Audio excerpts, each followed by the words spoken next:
2025 թվականի հունվարի 17-ին մեկնարկվեցին այս դատավարությունները, սակայն հունվար ամսվա նախասկզբին արդեն իսկ ադրբեջանական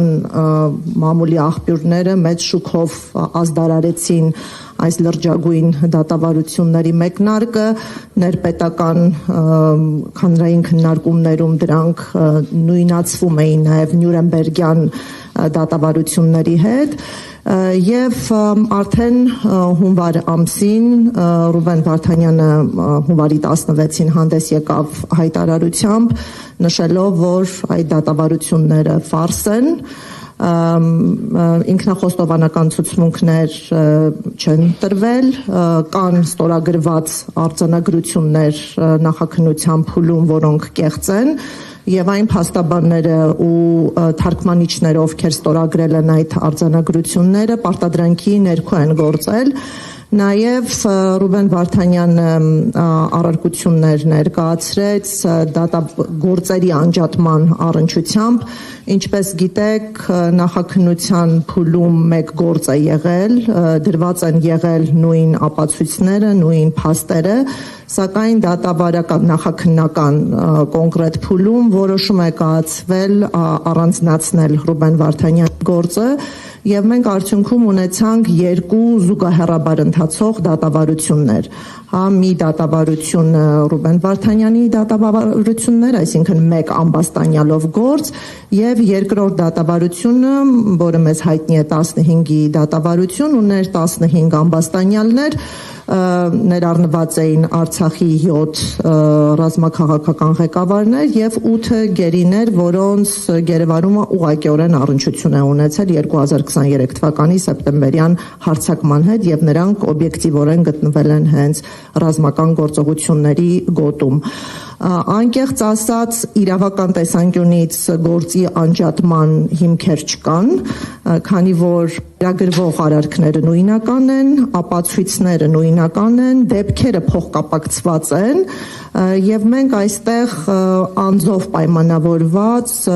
ոչ իրավական առումով օբյեկտիվ առանձնացում ենք տեսնում, բայց արդեն իսկ դատավարությունները ընթացել են այս տրամաբանությամբ։ Ռուբեն Վարդանյանի հայտարարությանը հաջորդեց Amnesty International-ի հայտարարությունը, որով կոչ էր արվում ապահովել արդար դատաքննության իրավունքը բոլոր հայ ամբաստանյալների համար, ընդ որում այս հայտարարությունը ընդգծում էր նաև դատավարությունների հրապարակային եւ բաց բնույթը, որպեսզի իրականացվեր հանրային վերահսկողություն դատական process-ի նկատմամբ։ Թեև Ադրբեջանի իշխանությունները իմիտացրեցին բաց դատավարություններ, սակայն այդ դատավարությունները իրենց բնույթով փակ էին, դրանք փակ են եղել անկախ լրագրողների համար, փակ են եղել անկախ մասնագետների համար, դիտորդական առաքելություն իրականացնող կազմակերպությունների համար, զանգվածային լրատվամիջոցների համար եւ թերևս ադրբեջանական պետական ազերթաչ լրատվական գործակալությունն է, որը հանձնառել է պաշտոնական լուսաբանումը եւ հետագա նյութերը վերարտադրվել են հենց այս սկզբնաղբյուրի հիման վրա, միակողմանի լուսաբանում է տեղի ունեցել,